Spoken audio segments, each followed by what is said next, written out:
People have been asking me about the best Celtic mythology books. So in this video, I'll give you my top picks for starting a collection. I've spoken about most of these books before in a series called Books from the Coffee Table. So if you prefer shorter videos with less detail, you might want to check those out. There's a playlist on my channel page if you scroll down a bit. This will be a more in-depth look at these 8 books to help you choose which ones are right for you.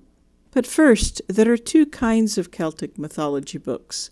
Books of myths, that is, books containing mythological stories, and books about Celtic mythology, books that explain or discuss the myths, including reference books. If you like my videos, please share them, comment, or give them a thumbs up. There's more free content on my Patreon page and on my website. If you're feeling spontaneous, you could buy me a cuppa on Ko-fi right now. All the links are below this video.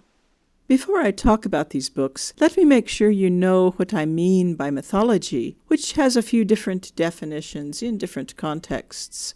This is what I mean: stories which people have believed for many generations, which cannot be fully confirmed, usually concerning their own origins, culture, and gods.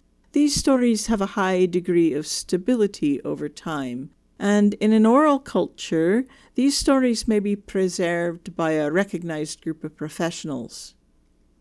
This kind of mythology might include some folklore, but I'm going to focus on the mythology that was written down during the medieval period, because these are the stories which talk about the gods, whereas folklore doesn't do that as much.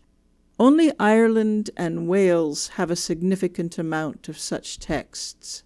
Because they were recorded in Old Irish or Middle Welsh, we'll be looking at faithful translations into English. Keep in mind that there's a difference between a faithful translation and a storybook-style retelling. While retellings may make for easy reading, you can never be sure how much the author has changed the story. Translators are usually doing their best to transfer the meaning unchanged from one language to another.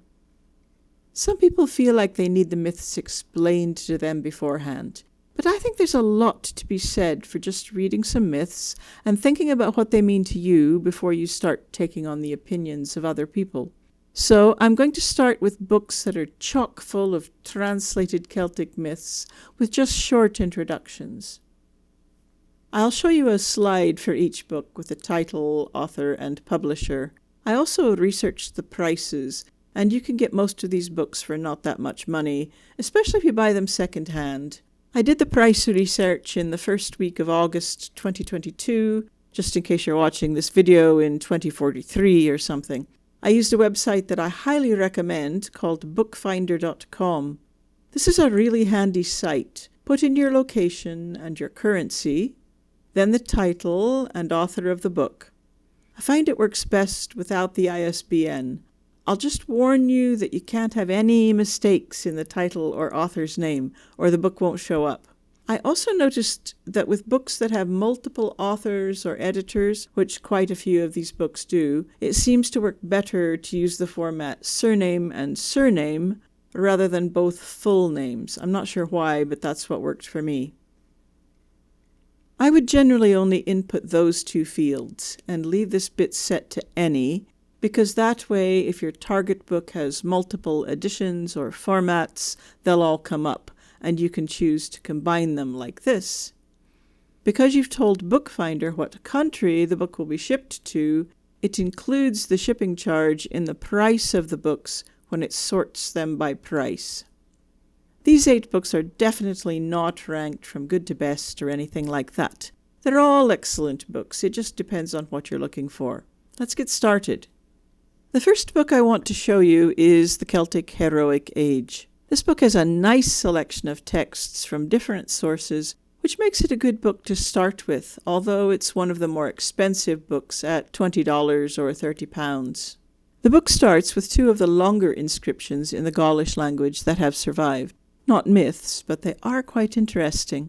Then there's a useful section on what the early Greek and Roman writers said about the Celts. It's more or less chronological, starting with Greek sources, then moving on to the Romans. Posidonius was a Roman author who had quite a lot to say about the Celts, and although his writing is lost, it's quoted and probably plagiarized by many later Roman authors.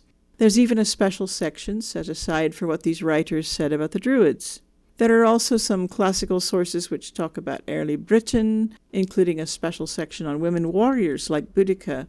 Then some snippets from the Greeks and Romans about pre-Christian Ireland. The book goes on with some very early Irish poetry before we get into the real mythology with some selections from the Ulster cycle. There are some tales from the historical cycle, including the adventures of Cormac and the Otherworld, then some stories of Fionn MacCool and his warriors. The so-called mythological cycle, the stories of the Trioedd, appear last, and include a fresh translation of the Book of Invasions and this little story of Mish and Duvrish, which is tricky to find anywhere else. The nice thing about a lot of this Irish material is that many of them haven't been translated for around a century, and John Kerry's translations are fresh and easy to read. The Irish section finishes up with bits from Gerald of Wales' Topography of Ireland. He isn't a particularly trustworthy or sympathetic source of information, but because his work is frequently discussed, it's useful to be able to refer to it. The Brythonic section starts with Nennius' History of Britain, which also isn't particularly reliable as history, but still a useful and interesting source, and another one often referred to by modern authors. The section of poems mentioning Arthur includes Prydein, who is the porter, and other poems which are scattered through many anthologies, but now you won't have to go looking for them.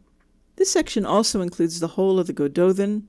The poems relating to Irian include most of the work of the historical Taliesin, plus some lines from the Llywelyn cycle, and some snippets about Modron and Mabon.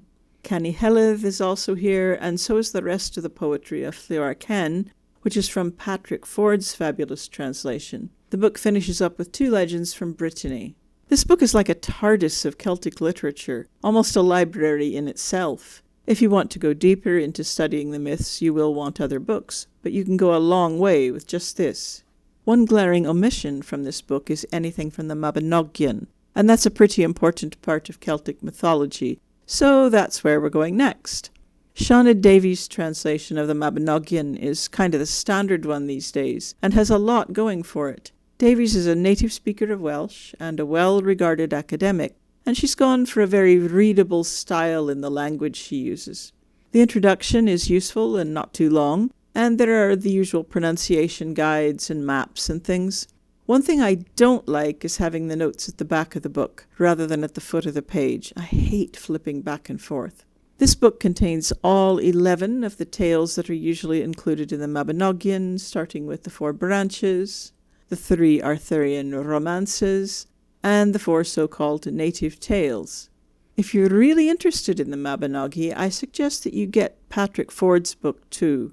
It's also inexpensive and has 1 or 2 advantages over the Davies book, I feel. Ford's introduction is only a little longer than Davies, but personally, I found it more useful, and possibly especially if you're approaching these tales from a pagan viewpoint.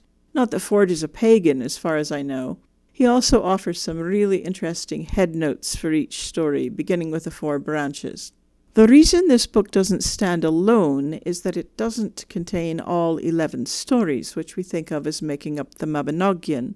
On the plus side, it has Ford's excellent translation of the tales of Gwynbach and Taliesin, accompanied by more useful notes, and Ford's notes are all in footnote form, so they're right there where you're reading. He also includes Cadgodai, or The Battle of the Trees, which is a welcome antidote to Robert Graves. So these 2 books, the Davies and the Ford, really do complement each other.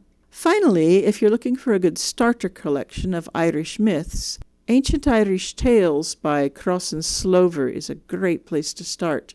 This is a really big book with a lot in it. It was originally edited in the 1930s, and the language is a bit more old-fashioned than in the other books we've looked at, but the sheer volume of stories makes up for that. After a good, thorough introduction, it starts with the classics, the Book of Invasions and the Second Battle of Mytura. I think some of these stories are edited slightly for length, and in time you may want to look at other translations, but they'll help you get started without leaving too much out. The Ulster cycle is particularly well represented. There's also quite a good selection of Fenian stories, including the colloquy of the ancients. And the kings or historical cycle is very well represented, which I think is great. There are some really good stories there. Cross and Slover also include the voyage of Bran and some place name stories from the Dinhenachus. Each major section of the book begins with a useful introduction, and each individual story also has headnotes. So that's our 4 books of myths. Before we move on to the other books, I just want to say that no book of myths is going to be perfect or give you everything. Translators do things we wish they hadn't sometimes. Editors leave things out that we wish they had included. Celtic myth is an enormous body of rather difficult texts. The material, by its very nature, is resistant to any one system of organizing it. If you like herding cats, you'll love Celtic mythology. I also want to offer just a little advice about reading these books, and most of the books that are coming up. Reading them cover to cover is not necessary, and probably not even the best thing to do. Or at least, if you do, make it a slow project. Some of you will be fast readers, able to devour a massive trilogy of novels in just a few days. If you read these books that way, you probably won't get much out of them. Most Celtic myth is paced very differently than modern fiction. Less exposition, less description, shorter dialogues. Everything is very condensed, and pretty much every word counts. A lot can happen in a page. You need to read between the lines and think pretty carefully about what you're reading. Also, these are collections of stories, not one big story. It's fine to browse and read the ones that look most interesting first. Don't make a rod for your own back by feeling that you must start on page 1 and plow through the whole thing. Now, onto our 4 books about Celtic mythology. First up is James MacKillop's Oxford Dictionary of Celtic Mythology, which is obviously for looking things up. MacKillop's scholarship is good, and you might enjoy the introduction, but the dictionary is what's important, although it's perhaps more like an encyclopedia with very short entries. Although there's no surviving mythology from Gaul or Britain in the Roman period, this book does have entries for many Gaulish and British deities, like these for Belinos and Belisama. It's pretty thorough with obscure characters in myths too. Here, MacKillop is disambiguating the many different people called Criven, for example. But it's not just about people. He also explains things and concepts. What is the crane bag? What is a crannog? What is a crave rue or red branch? And he does an excellent job of dealing with the endless variations in the spellings of names. There are nice long entries on major stories and characters like this one about Lugh. It's fairly typical that he tells you about the different stories an individual appears in, too. And finally, he gives you a short bibliography for that particular subject at the end of the entry. Next is Celtic Heritage by Alwyn and Brynley Rees. It's been around for a while, and there are plenty of second-hand copies available. Celtic Heritage is probably a bit old-fashioned in its approach to the material, constantly cross-referencing between the Welsh and Irish material, but I quite like that approach, and the scholarship is good. If you want some basic insight into Celtic myth, this is a great choice, and makes a good companion to reading the myths themselves. Of all the books we've looked at, this is the one which you might want to read from start to finish, but it's not absolutely necessary. This book starts with an overview of the material and places it in its historical context. The next group of chapters deals with symbolism, which I know a lot of people are looking for, and part 3 deals with the stories by categories, using groupings very similar to those used by early Irish storytellers, which I think works very well. The notes, sadly, are at the back of the book. Trioedd Ynys Prydein, the Trioeds of Britain, is an excellent companion to the Mabinogion. The Trioeds themselves are a collection of short texts which group items or people or similar events into threes. It's thought that these were used as teaching devices and memory aids by the early Welsh bards. This is an amazing book, a real work of scholarship that took the author Rachel Bromwich years to produce. Even the introduction is quite detailed and divided into chapters. Next come the triads themselves, again carefully sorted. But while the triads and Bromwich's notes about them are very valuable, perhaps my favourite bit is the 250 pages or so called Notes to Personal Names. Here the author has collected all manner of references to anyone who appears in the Triads, and this includes both famous characters from early Welsh history and legend, and many of the characters who appear in the Mabinogion. This is a typical entry for one of the Triads, the three prostrate chieftains. The text is edited in Welsh, then translated into English, followed by notes. Some of the Triads include many pages of notes if they're needed to fully explore everything. Bromwich is nothing if not thorough, yet I don't find her dry at all. She has so much enthusiasm for her subject, and this really makes it come alive. In the notes to personal names, you'll find many obscure characters, in case you ever need to look them up. Often they're not quite as obscure as you thought. If there's a lot of information about someone, like Llaethllaw Guffus, the entry may run to several pages as Bromwich looks at the etymology of their name, the various textual references to them, cognates in other Celtic cultures, and academic theories about them. And, of course, the index is excellent. And this might be a good time to stop and talk about how important I find indexes in all these books. If you're trying to do research on a deity or something, indexes are really where it's at. When I'm preparing to write or teach or make a video, I often pull down a pile of likely books and have a look through the indexes. So make friends with indexes. It helps quite a bit with the cat herding. The final book in my list is Dahi O'Hogan's Lore of Ireland. This is organized like an encyclopedia, with entries for most of the things you'll want to know about Irish mythology.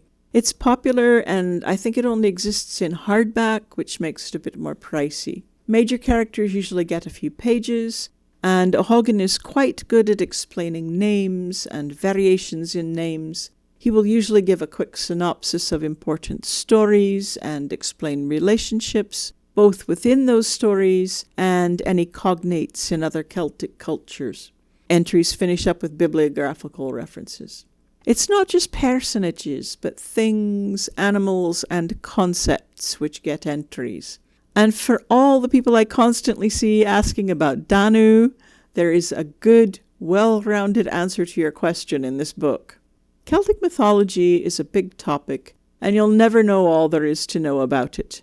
However, it can be wonderfully addictive and enjoyable trying to make sense of it. Happy reading.